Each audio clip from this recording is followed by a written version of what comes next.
हामिद खान साहब, ज़ाहिर है बुकला ने एहतजाज किया, उसकी तकसीम अलग है, उस पर मैं बात करूंगा, मगर ये मामला आगे ही बढ़े जा रहा है। जो कुछ हुकूमत कर रही है या चाहती है करना, वो किए जा रही है, चाहे हाई कोर्ट की सतह पर हो या सुप्रीम कोर्ट की सतह पर हो। आज 6 मजीद जजेस की तैनाती हो गई। क्या रोक पाएंगे वुकला इस सारे मामले को?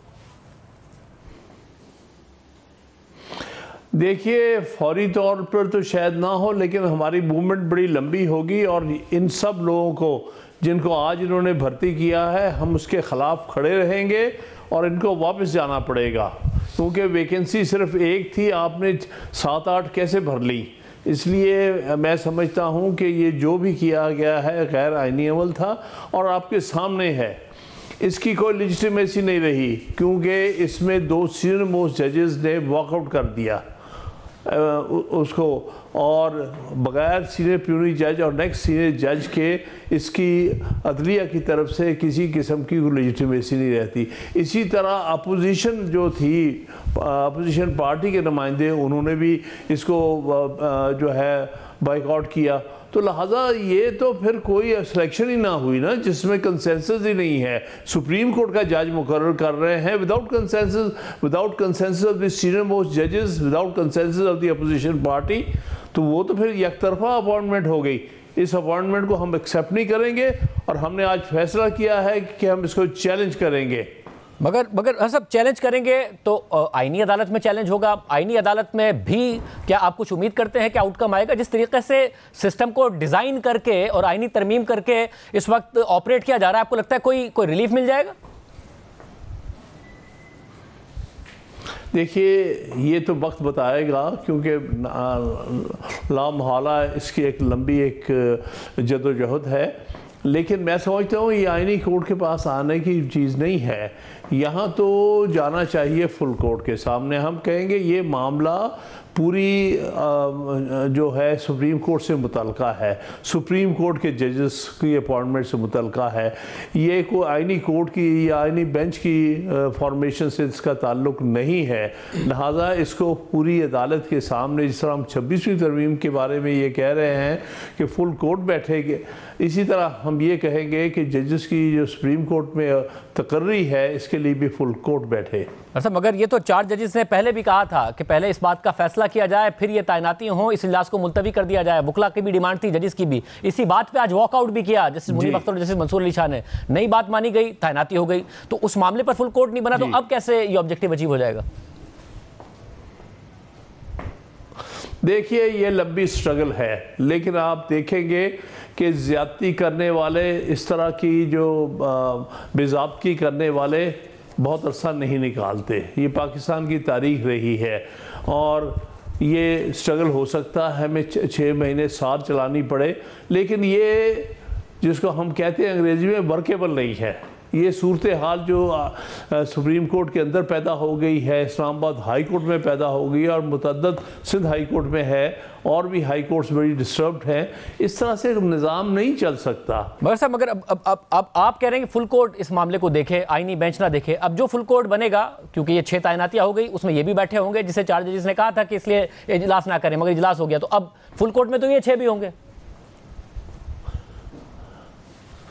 ये नहीं बैठ सकते, क्योंकि इनकी अपॉइंटमेंट डिस्प्यूटेड हो जाएगी ना। हम डिस्प्यूट करेंगे इनकी अपॉइंटमेंट। ये कांट बी जजेस इन देयर ओन कॉज। और इसी तरह से ये आईनी बेंच नहीं सुन सकता, जो हमने उनके सामने कहा है कि आप तो अपने कॉज में जज तो नहीं हो सकते, आप तो प्रोडक्ट ही 26वीं तरमीम का है। अलबत्ता हम आपको सुप्रीम कोर्ट का जज मानते हैं, आप साथों के साथ बाकी सुप्रीम कोर्ट के जजेस जो कि 26वीं तरमीम के वक्त सुप्रीम कोर्ट के जजेस से वो सुन सकते हैं, जो बाद में 26वीं तरमीम के तहत ये जिस तरह से इन्होंने अपॉइंटमेंट की, उनका कोई काम नहीं है कि यहाँ बैठे। मतलब और फिर आईनी बेंच से ये आवाज़ आई थी समाअत के दौरान कि अगर बेनिफिशियरी कह दिया जाता है तो फिर जो दूसरे हैं, अगर उनको नुकसान हुआ, कोई चीफ जस्टिस नहीं बन सका या दूसरा मामला हुआ, तो क्या दूसरे मुल्क से जज लाएं? ये आईनी बेंच से कहा गया था।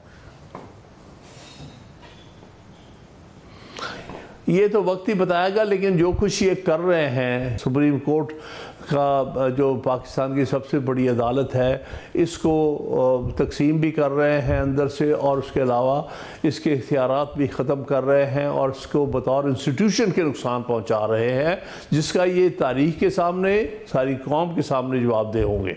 और सब मगर जो वकला हैं ज़ाहिर एक तरफ तो नज़र आता है कि निज़ाम ने बड़े तरीक़े से अदालत में जो तकसीम है उसका फ़ायदा उठाते हुए तरामीम करके जो है वो निज़ाम को जकड़ा है, मगर वकला में इतनी बड़ी तकसीम इतने अहम मामलात पर शायद बहुत कम देखी गई है कि कुछ वकला एहतजाज की कॉल दें तो पाकिस्तान बार काउंसिल और सुप्रीम कोर्ट बार एसोसिएशन उस एहतजाज की कॉल के खिलाफ अपना एक प्रेस रिलीज जारी करें। तो इस तकसीम के साथ कैसे चैलेंज कर पाएंगे?